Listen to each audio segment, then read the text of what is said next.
Kuyang na to, si fake brother, magpakita na gid sila sa tinuod nga brother. Brother! Ayay, Yara, magkita na yun. Si brother o si sister. Brother! Ikaw nga ba si Mr. Right? Ikaw nga ba love of my life? Ikaw nga ba ang icing sa iba? Pareho tayo, ha? Sister. Blood na makaroon, sister. Ikaw May ngadlaw ka na tong tanan. This is John Gisnel Babayap. This is Jane Yap. Welcome to Vlog 229. Unang update nato ang sunog nga nahitabo sa Purok 1, Barangay Kugon. Nakaapekto gyud ni sa almost 200 individuals apil na mga borders. Ato gyud gitabangan ug giaksyonan dayon, and salamat kaayo sa BFP Tagbilaran City led by Chief Matril Puno ug sa tanan nga mga silingan natong lungsod nga ning tabang. Naabot ni siya og third alarm. Mo na nga gitabangan ta sa atong mga silingan nga lungsod. Salamat gyud kaayo sa tanang ning donate ug ning tabang para makabangon sila sa ilang kinabuhi. Rest assured ang atong command center ug atong response team na agyod magpaluyo sa tanang mga emergency sa Tagbilaran. Mo nang paspas pud ta kaayo nga nakaresponde. Pag-abot dayon sa atong fire trucks, pagkahuman nakahatag tag mga hot meals and naapoy mga inflatable privacy tents and emergency kits nga atong gi-turn over sa tanan natong mga affected families. Di ata karon sa Dr. Cecilio Putong National High School, diin nag-evacuate ang ato ang mga biktima sa nasunugan sa Barangay Kugon dinhi sa Dakbayan sa Tagbilaran. Pasalamat nato ni Jane Yap nga fast kayo ang ilahang action. Makita ninyo ang mga modular tents nga gipanggamit, ang swift action sa mga Tagbilaranon, sa mga Boholanos nga ning tabang gyud, ubay-ubay gyud ang niabot dinhi. Permi na akong ginabalik-balik nga importante gyud kayo ang mga covered court sama sa mga ingani sa mga barangays kay magamit kini simbako na ay mahitabo og kinahanglan i-evacuate ang ato mga lumulupyo na atay ka-evacuatan. Salamat kayo sa tanan mga ning tabang. Once again, Jane Yap og mga opisyales nato sa syudad sa Tagbilaran. Ako lang mo take over sa vlog tungod kay busy kayo si Jane Yap. Kinibaw naman ta sugod na gyud ang paglibot-libot nato ug gisugdan nato ni sa isa ka motorcade. Salamat gyud kayo sa inyong mainitong pag-abi-abi. Lingaw gyud kayo mi gisugdan og usa ka misa. Kuyog si Jana o si Javi Yap og ingon man ang suporta sa kinatubuk ang puwersa sa Team Ascenso Pamor. Salamat kayo sa nagbuhat pa og mga signs, nagatang gyud sa kalsada para pagsuporta sa Team Ascenso Pamor. Ascenso Pamor, Tagbilaran. Ascenso Pamor, Tagbilaran. Ang kadaugan sa Dakbayan, mao'y garbo sa tanan. Ascenso Pamor, Tagbilaran. Ascenso Pamor, Tagbilaran. Sanag na atong gidamgoan ang sa kabataan puhon. Ascenso Pamor. Ug believe yung kayo ko ni Jane Yap kay gipadakop yun niya dayon ang isa ka suspect sa basang kotse gang nga didto gyud sa Manila. Nakuha gyud nila ato ang chief of police nga si John Escobar, gialarga gyud, gikuha, gidala dinhi ug giatubang gyud sa ato ang mga katawhan sa Dakbayan sa Tagbilaran. So congratulations yung kayo Jane Yap, Adam Hala ug mga kaubanan kay abtik yung kayo mo. Ato pong gihimong opening sa ato ang Saulog Sports Fest. O grabe kay ito mga bisita. Dinhi gyud si Idol sa tanan, San Manny Pacquiao. Kuyog pod ni Milka Romero. Kuyog pod ni Eric Thai Eruption. O ato ang mga sikat na mga volleyball players. Tanawon na to ang highlight. Compare na to. Kinsay mas dako lawas? Mas dako? Sino? Eruption.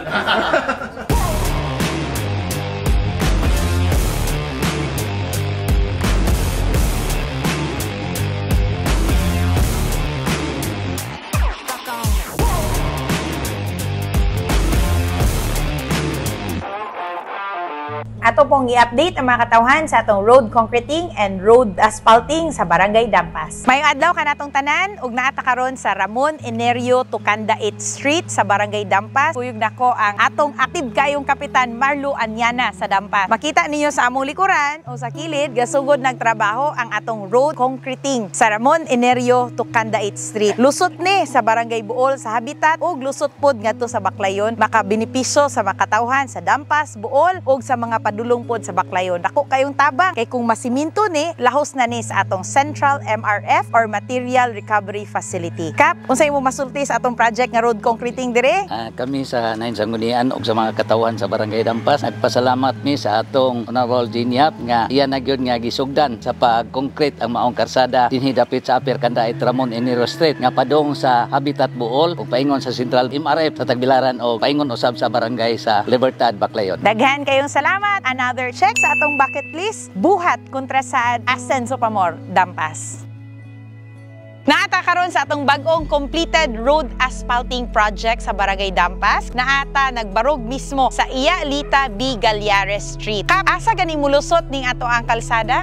Kani nga kalsada na ani nagsugo diri sa corner sa Ramon Enero Street nga duol sa LTO adto ni gawa sa Jansen Street duol sa Itzinyo Elementary. So kung gusto ka mo shortcut ka ngadto sa Itzinyo Elementary, pwede diri ka mo agi. Pwede ra mi.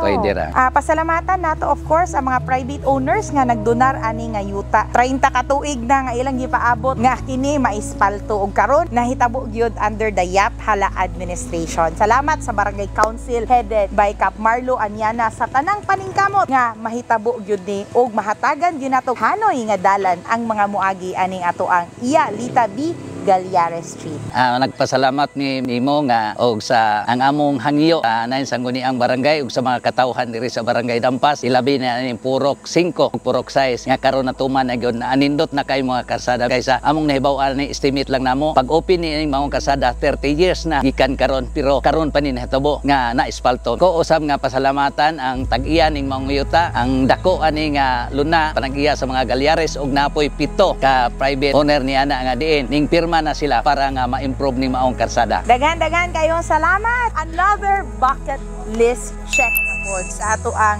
road concreting and asphalting project diri sa Tagbilaran Access Road makatabang sa traffic congestion. Salamat Barangay Dampas, Ascenso Pamor, Tagbilaran City.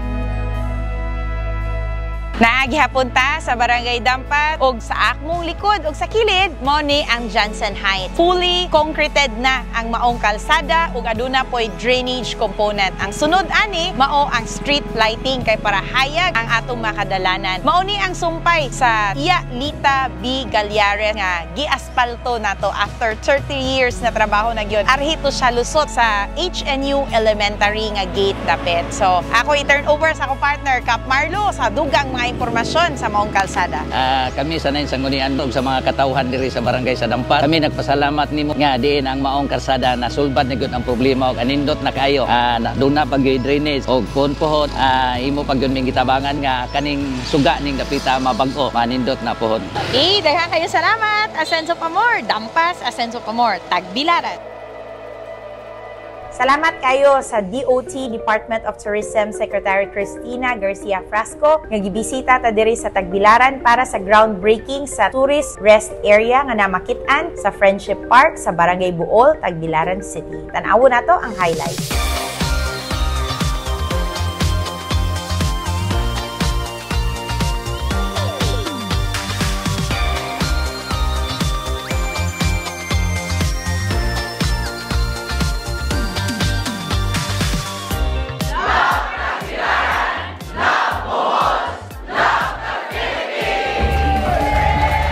O gihimo po nato ang free nga spay and neuter sa atong mga pets. Kani ginabuhat sa mga barangays para dili ta gusto nga modaghan ang mga walay tag-iya nga mga iro og mga iring.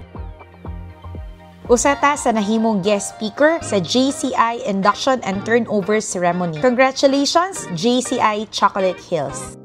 Successful kaayo ang atong second Saulog Tagbilaran Quiz Bee competition. This Saulog Tagbilaran Quiz Bee is like no other. We have revolutionized the experience by fully making it digital. We are actually elevating the competition to meet international standards. Our Saulog Quiz Bee is ready for a smarter, faster, and more dynamic battle of the minds. This reflects one of the key priorities of the Yap Hala administration to invest in the future of our city City by prioritizing the education and academic advancement of our youth. Thank you sa tanang mga schools nga ni-participate, and here are our winners. Sa Ensaima category, ang champion ang VDT Advanced Learning Center. First place, Bohol Wisdom School. Second place, Tagbilaran City Science High School. For Bohol Culture, History and Tourism category, ang champion ang Bohol Wisdom School. First place, Holy Name University. And second place, VDT Advanced Learning Center. Thank you to all the 16 schools who participated, and kudos to our organizing team headed by Chairwoman Marisol Perocho.